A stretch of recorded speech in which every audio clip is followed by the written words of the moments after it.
Okay, guys, this is going to be the collab that nobody ever thought would happen. Um, I'm reaching out to my boy, Erin Brown. You guys in the track world, whilst a lot of my social media content is hardly ever about track, I think that I respect this guy's grind. He's a young guy that goes out and just speaks what he's got to say. But more importantly, and I mean, you might laugh at him or might have a go at him or whatever it may be, or you will have an opinion on him. But at the end of the day, he's still getting paid. And really, that's what we all go out to do in life. Yeah. Everybody goes out to work. Everybody has their own niche. And this guy's found his niche and he knows how to grab attention and he does it really well. Welcome, Aaron. Nice to meet you. Appreciate it. Nice to meet you too. I'm going to ask, of course, your opinion. I don't know if I'm sure you do know this. In actual fact, I've seen you post it on a lot of your clips. That I mean, and everything I'm going to say to you is respectfully. I'm not saying that to disrespect you at all. Yeah. I have an opinion that you're probably more well known in the track world with the media circles in Australia. I'm talking media, mainstream media, not social media. This is what I've been brought up with. Than you would be in America. Would that be a fair statement? Yeah, I would definitely say so. Yeah, I would say that, you get quoted quite a lot in our paper, and I know that you're aware of that. And for me, if it was to happen in a different country, I would play that game even further. If they're going to take the bait and go and write about me and give myself some presence, then I know that I'm going to be directing a lot of content that way because it's going to get exposure. Would that be would that be your business philosophy as well? Not quite. I just like when I see with Australia, I just see it and I think that they literally have nothing else better to do.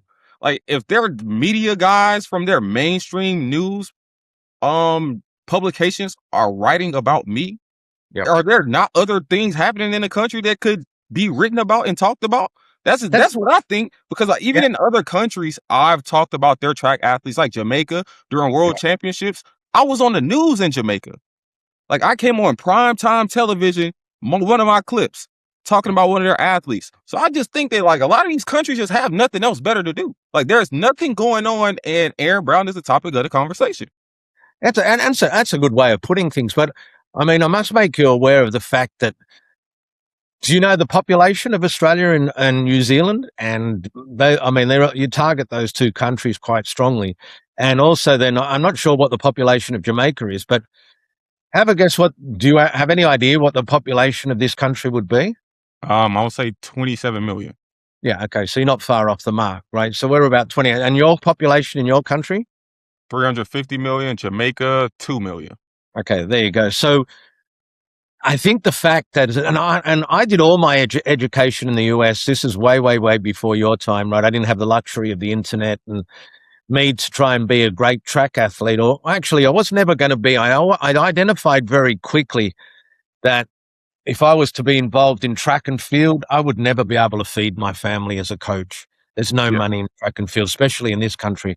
Yep. So I had to be associated with guys that play sport at a professional level. Mhm. And I sort of feel like the whole world may look at the US as potentially the benchmark, the hierarchy. So I think that the only way that I can justify, and it's a really good point. It's like, fuck, I would blow up. I'd be like, oh yeah, if you're going to write about me, it doesn't anything else in the world. I think that the opinion, because you're very present in social media, which is I will say unfortunately, but you guys would say fortunately, the way of the world, the way it is now these days. Yeah. You do come from a track background and your knowledge is decent. So I feel like they take notice of it. But I'm very well aware of the fact that it's incredible that you must think, gee, I'm on TV, I get in their paper, and like, who am I? Most people, if you walk down the street here, wouldn't even know who you were. And I'm sure that's the way it is in America as well. Would that be fair to say? No. Okay. So you feel like you're noticeable? Definitely. I take pictures almost everywhere I go. Okay. That's different great. states. Is that in the track world, or would you say that's just a normal world? Yeah, just everywhere. Like I think I touch a bigger audience than track and field. That's something I feel like I'm bigger than. Like I have surpassed track in that aspect. Yeah, I've done 150 million views last year. yeah, So there's not 150 million people watching track. I yeah, feel like I bring a side to track commentary that your average track person doesn't bring. They could also engage with the everyday person, a person who doesn't even watch sports. yeah. So it's a little bit of everybody. And when they see me, they take pictures. It's all love. I'll give you credit. I respect that. Let me get into some topics that I'm very curious on your opinion about. Mhm. Gout Gout. Why do you think he is so popular? That's a great question. I'm not sure. I think that when it's kind of like when you have a white sprinter and you have a white sprinter that does something like semi decent, a lot of people have like this great white hope syndrome. I feel like there it's the complete opposite. Like you have this black guy in this like predominantly white country, and he's like seeming to do something like way better than everybody else. So everybody has like gravitated towards him. Now he also has the, Adidas team behind him. So they invest heavily into this marketing. He has a publicist and all of this. So they're in charge of like the media relations and all of that. So they're in charge of like these blog posts that you see, these news articles that are being written. They're controlling that behind the scenes. So a lot of people just think that he's this big guy that just blew up organically. No, there's a team writing these articles and being told to write these things and put him in certain places. And that I feel like that's why he's so big. But he's got global recognition. Would we say that? Would we agree on that? Yeah. And I feel like so, though, in terms of whether or not how he competes, in terms of a commercial commodity, he's actually done quite well for a guy that doesn't, as you would put it, or potentially not perform. Would you say that the media's made him out to somebody he potentially cannot live up to?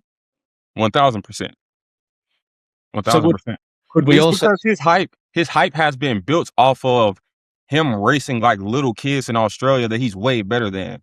So when Right. we see these videos from out of the country, it's like, oh my God, this guy is blowing these guys out the water. And now he could be doing something spectacular or he could not be. But the way it looks on video, and they're paying like World Star and all these blog pages to post these videos, entitle it that he's the next Usain Bolt. He's a skinny black guy. So we can say, hell, anybody looks like that is the next Usain Bolt. And then you put this visual behind it, it's gonna go viral every single time. But that's what I'm trying to ask you. I agree with you, but he wouldn't be the only person that's doing that in the whole world, surely. No, definitely So not. why him? Why is he getting this attraction?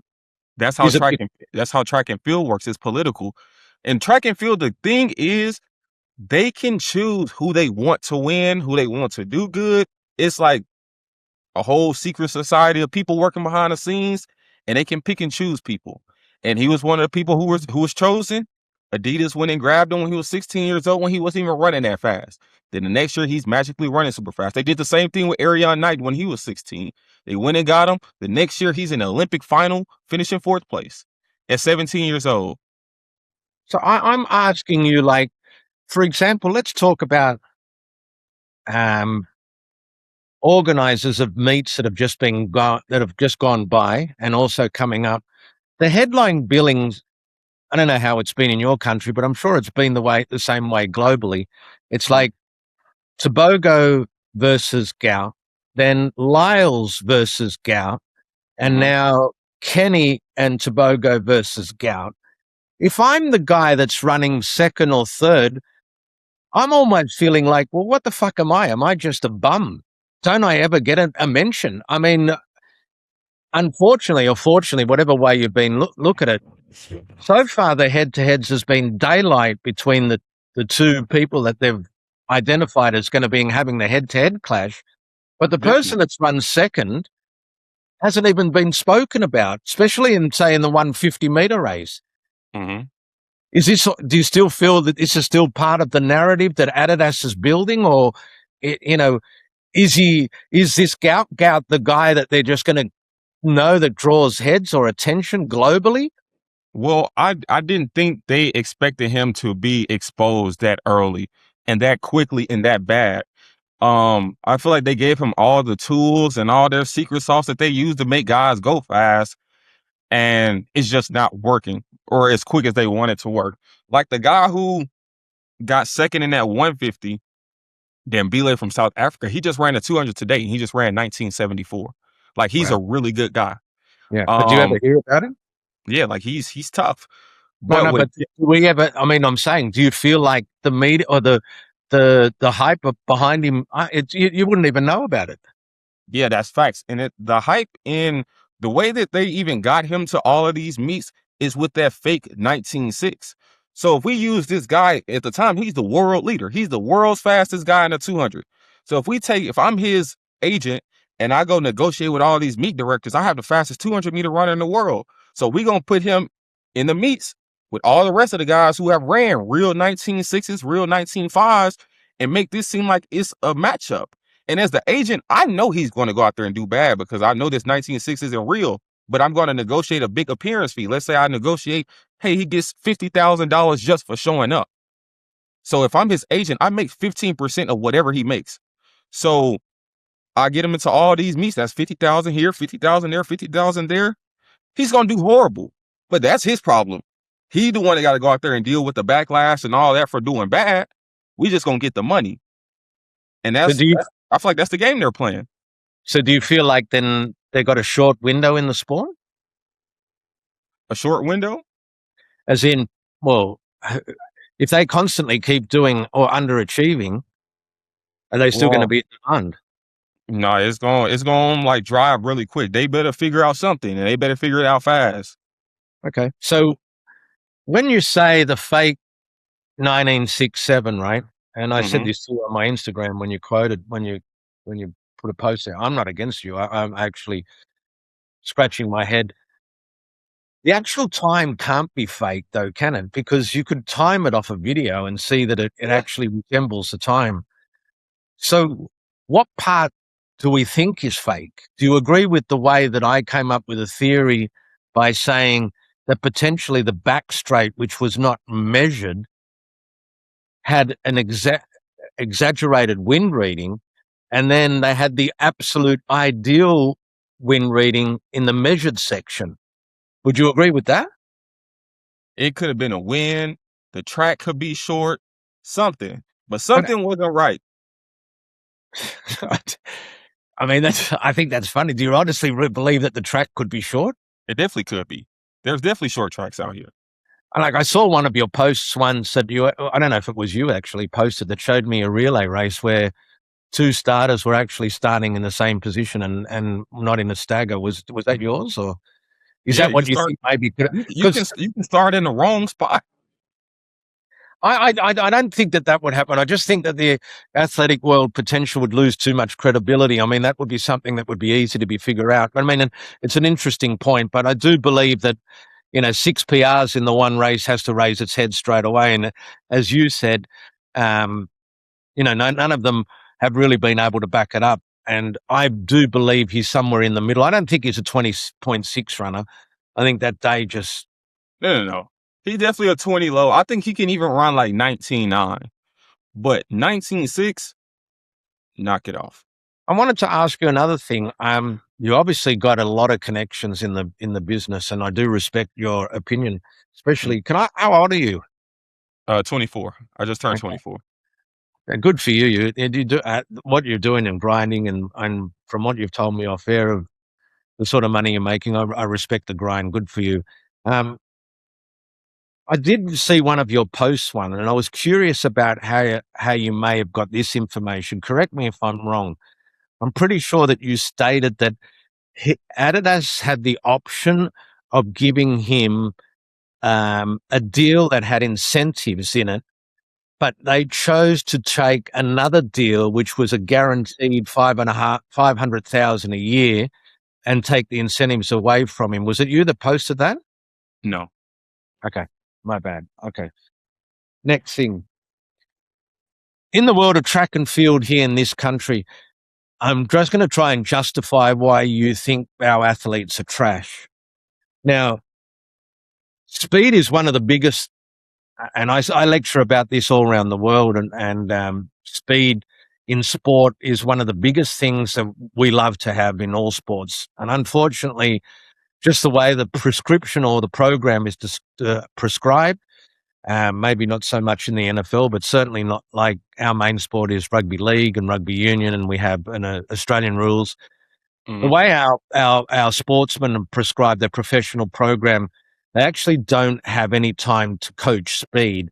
So the opinion of us in this country, and this is where all the big money is, they just pay for people who are blessed with speed, and people will work with me in their off season and try and develop their speed. But you know, you know yourself, you're not a silly person. If it only took 6 weeks to be fast, which is really all they get in their off season, then the whole world will be fast. So Yeah. we look at really genetic disposition and then potentially try and improve their speed. Now, the reason again why I've sort of gone away from the reason why our countries could be so poor, any ones that any show any type of speed potential, they get taken away from the sport. They get offered a sport, offered a contract in a sport that could actually make it the way you could live and feed your family. Now, there's no money in track and field here. I'm not trying to, for 1 second, justify it, but you have a pool of 360 million people. Now, even if you took, Not quite though. okay, even if we go to 28, we would say not quite as well, because I suppose you're eliminating females, you're eliminating disabled people. Is that what you're saying to me when you're not quite? No. Okay, so what would you When say? you think of people who are factors in like a sport like track and field in the United States, it's really the black people. Like all of the factors in the United States are black people. And out of that factor group, that's 40 million people of the United States. Like there's really no white guys in the United States that are factors in really any event besides distance. But when it comes to like speed, sprints, 100, 200, 400, it's black people. So that's 40 million people. And out of that 40 million people is more so the well-funded black people. So that would narrow it down to like 20 million people, if that. But you can't say that the only people that are potentially on an NFL roster are only black people. No, but the NFL is more than just natural ability. It's more so skill based too in a lot of positions. That's why I feel like other people can go to the NFL. You have Mexican guys in the NFL, you have white guys in the NFL, and you can do well because it's more than just it's a skill. It's kind of like basketball. You can learn how to shoot a free throw. You can learn how to And also track and field is a skill. I couldn't. Yeah, no, it's definitely a skill, but like I feel like there's some type of genetic cap that stops people from being like there's not a white guy out there that can do what Usain Bolt have done. I agree. So there is some type of cap genetically There is. I um agree. that I feel like What- with black people, I don't know what it is, but there's some cap. So let's go back. Are we saying that everybody that is of white color, then we're just going to call them? We got rolled. You're trash. Is that No, what? it's not even about color with me. I feel like if you trash, you trash. Like there's white people that's trash, there's black people that's trash. I Yeah. call everybody trash. If you trash, Okay. Okay. And I'm going to take that point as well. But so does it make an relevance to you as well? Then in terms of how I don't also believe that because we have um, very limited financial reward to the juniors, our track program here is almost non-existent as a junior. Would you say that could potentially make a difference as well? no. Okay. Um, it's because they still have the means to go out and get it. I saw that the kids there had to pay $6,000 to travel to the Yeah. under 20 meet. And Where these we live. guys are raising the 6,000. Think about the guys in South Africa, the kids in Botswana. These guys have no facilities, they have no money, and they're still growing up and becoming Olympic champions. But So they're I don't genetic. think that money can make you go fast no matter who you are. But what color are these people in South Africa and Botswana? They're black people. Yeah. I mean, you have some white guys in South Africa that are running really fast. I saw a guy today. He's in high school. He just ran 10 flat. There's a high schooler there. He just ran 44 and a 400. He's white as well. But I think that either being black or being around a large population of black people can make you something that you wouldn't even fathom being. No, I totally agree with you. I totally agree. What would be, can you, I think that this would be really important And I'm going to say thank you for this because I think that you could educate us a little bit. Could you talk to us a little bit about, because we get so many, especially in my groups, and I'm sure a lot of coaches in this country as well that have some with ability get an invitation to potentially try out to go to your college system. Can you explain to us how that works and why would they target some of our athletes to go over there? Um, and I just talk about how the process works. And I know that you've got categories D1, T, and could you explain that? I mean, you've obviously got a lot of experience there and you understand that system. How does it actually work? Well, coming from international, you usually have like companies that work as the middleman, that work with the colleges, and that work with like the athletes over there. So a lot of time they make the athletes over there pay to, you know, pretty much market them to college coaches and get them on a team. And I know for countries like Australia, they have a history of having like pretty decent like mid distance runners, and New Zealand as well. Um, so they'll come to the United States and run at a Division 1 school or whatever division they decide to go to. But you pretty much just start there, reach out to you can email coaches yourself, or you can just pay one of these middleman companies to do it, and they'll get you to a school if you're good enough. Okay, but I had one athlete who went over there for a 400 program, right? Hmm. And straight after out cross country, um, the cross country, you guys have a period, I think, and again, correct me if I'm wrong, I think it goes cross country, then goes indoors, then goes outdoors. Is that how it works? Yeah. Straight after, and I feel like she went there for a 400 program, and they just cut her straight after the cross country. And she was never going to be a cross country. It was really disheartening. It made no sense to me. I don't understand why they made her do that program anyhow. Man, like I'm saying, she was probably trash. Coming from Australia, But why did they get her in the first place then? I don't know. Maybe they wanted to like take a chance. It's like, Okay, oh, you know what? We really haven't had anybody out there. We know the history of these guys athletically, but let's just take a chance just to see. And she okay. probably had potential. There's no telling. Like something probably What, happened at what, the school. You just never know, honestly. and how do you are the schools graded? What is D1? What are these tiers? What do they mean? How does it work? Division 1 is pretty much the cream of the crop. That's like where this is where all the top athletes are. From all sports. Um, Division 2 is like a slightly lower division. It's like slightly less competitive, but it's still really competitive. Division 3 is trash. I can't even lie. Division 3 is trash. They don't offer athletic scholarships. It's more so like schools that are more focused on education, and And less so sports. who puts these classifications on them? Do they earn them, or who classifies a school as D1, D2? Um, the NCAA does that. So if you're a Division 1 school, um, you're competing like when you go to the national meet, you're competing with the Division 1 athletes. That's the competition that just happened in Oregon Yes, last week. yeah. And I saw that you were skeptical on those times there as well, or skeptical about. No, I saw a lot of people that were skeptical about him. I'm a guy who ran in Division 1 for 4 years, so it's not even about, you got to think, a lot of these guys that run in Division 1, these guys are world class. Like Samuel Ghazi won a 400. He's 20 years old. He was in the Olympic final in a 400, 18 years old, 2 years ago. Adeja Hodge, she has been making world championship and Olympic teams since high school. She's a freshman in college. Right. Jonathan Sims, he got second in the 400. He ran 43. He's been running 45 since he was 15 years old. Ajayi won 100 with 9.7. He was in the world championship final for the 100 last year. So like Division 1 is pretty much like the pros in every other country. That's why I always say about the Australians. I'm like, bruh, if y'all come to my school, the best guy come from Australia come to my school, he'll probably be like the third best person on the team, but he's number 1 in his country. Would D1 ever race D3? Well, yeah, and like at the regular meets, you erase everybody. But during competition season or during championship seasons, conference, regionals, nationals, it's just Division 1 only. I've got two more questions for you. Mhm. Track and field, in your opinion, a dying sport or growing sport?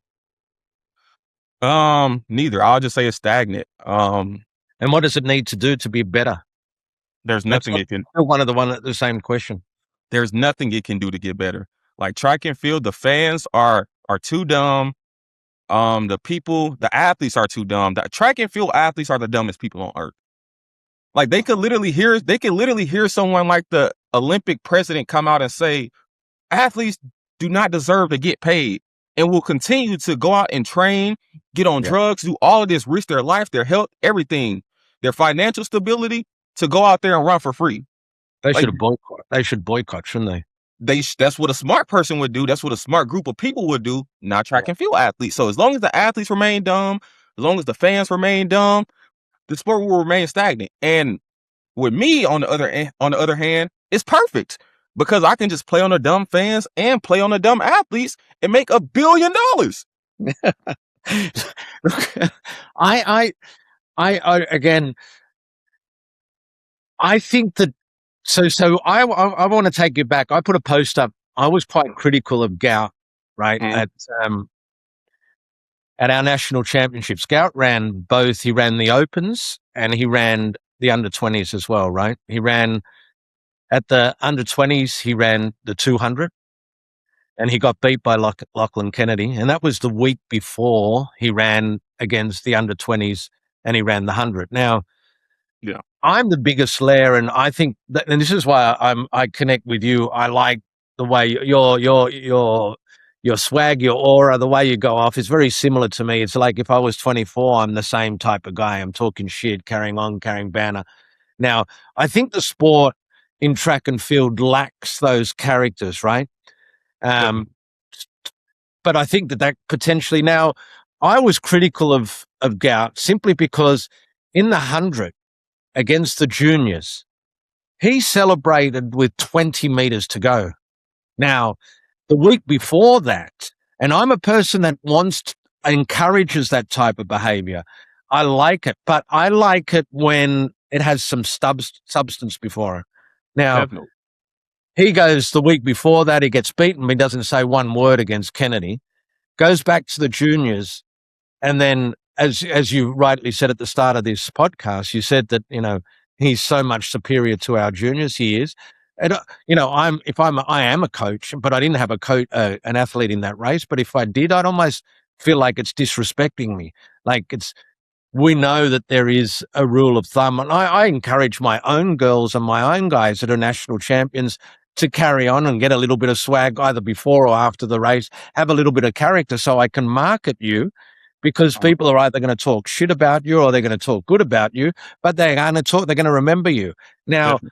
I just thought that at the age of, if you want to carry on like that, then carry on like that, but you got to run something good, or, you run 10-2 and then celebrating for the fans. Like, do you understand what I'm trying to say? Definitely. And I saw it. And I agree. Why go emote against these kids that you know you're way better than? And now I can't even say he's just way better than them because they ran him to 80 meters. So you got to think, if these U20 kids in Australia are running you to 80 meters and you finally clear them at 82, 83 meters and you start celebrating, do it against the pros. You got to think, you're a guy out there with a professional contract racing these kids. Of course you're supposed to beat them. Now, when you go to the senior national championship, go celebrate against Lachlan Kennedy. Go celebrate against Rohan Browning. Go celebrate against them guys. Well, that's what I'm saying. I think, I just found it for me. I don't get me wrong. I think that you're probably in the same boat as me. I have nothing personally against Gouts. I don't even know him. I have got nothing personally at all. But we're in a world where, you go out there, if you play at a higher sport, everybody's entitled to an opinion. Like, you're having an opinion, that's your opinion. But I think personally, neither of us know him. So I think that I think people misconstrue us as haters, or you're a hater. Well, you're not actually a hater. I think that all you're doing is just talking about what is actually happening and trying to keep it real and putting a little bit of sauce on it. Yeah, my thing is that I could say something like so factually correct and something that seems so obvious to me and watch everybody deny it. And it gets to the point where I have to go above and beyond to over explain something so simple. So it's like, so it seems like I'm crazy or I'm hating or I just have something against a person personally because I'm going so hard trying to prove this point that just seems so simple to me. Like if Do I you go out there and if there's a race and the race before was wind dated and you come run 5 minutes later, everybody in the race runs a personal best except the person who gets hurt in the race. And I say something not right and everybody make it seem like I'm tripping or something. I just feel like, hey man, I gotta make 30 videos explaining this. And in this 30 videos, they're gonna say I'm obsessed, I'm hating, and I got something against these people. When I go to sleep at night, I'm not thinking about nobody in track and field. When I turn my phone off, I'm not even thinking about track and field. I go on my everyday life. But like everybody else, they'll get up, go to work, get paid. This is just my job. I just make videos and that's how I get paid. And I spew what I view as common sense takes. And if it's not common sense to you, I don't know what to tell you. and again, I think that people got to understand it's like if in the defense of those, like we're making a comment or you're making a comment about that, it's not actually Gout's fault what happened in that race. He just ran the race, ran 1967. It's not his fault that all these controversial opinions are happening. But I think just because of the amount of videos or whatever that's made up, the camp or his coach or his agent or himself would all think it's directly aimed at them. It's got nothing to do. It's not their. We understand it's not their fault, but something's not right. Yeah, man, I blame his coach too because she's playing into it. They were asking her because I think before and after that race this year, before that meet, he hasn't ran faster than 20.4.